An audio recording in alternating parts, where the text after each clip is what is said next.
Genesis 8. But God remembered Noah and all the wild animals and the livestock that were with him in the ark.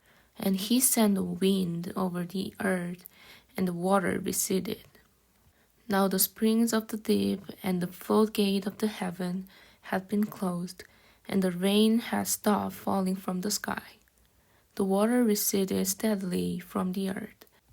At the end of the 150 days, the water had gone down, and on the 17th day of 7th month, the ark came to rest on the mountain of Ararat.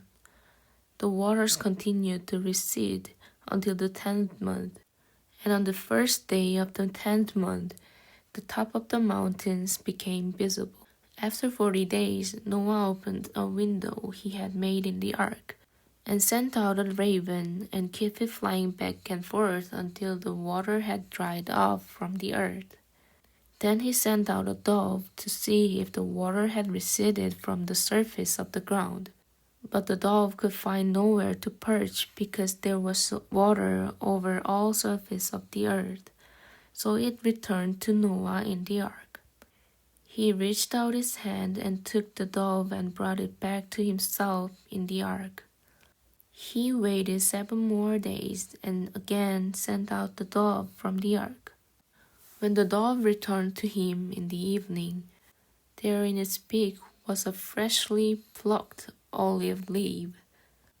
Then Noah knew that the water had receded from the earth. He waited 7 more days and sent the dove out again, but this time it did not return to him.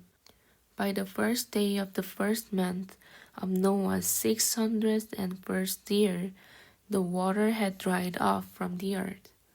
Noah then removed a covering from the ark and saw that the surface of the ground was dry.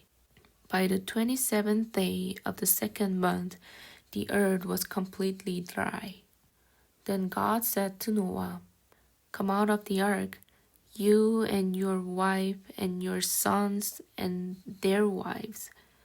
Bring out every kind of living creature that is with you, the bird, the animals, and all the creature that moves along the ground, so they can multiply on the earth and be fruitful and increase in number on it."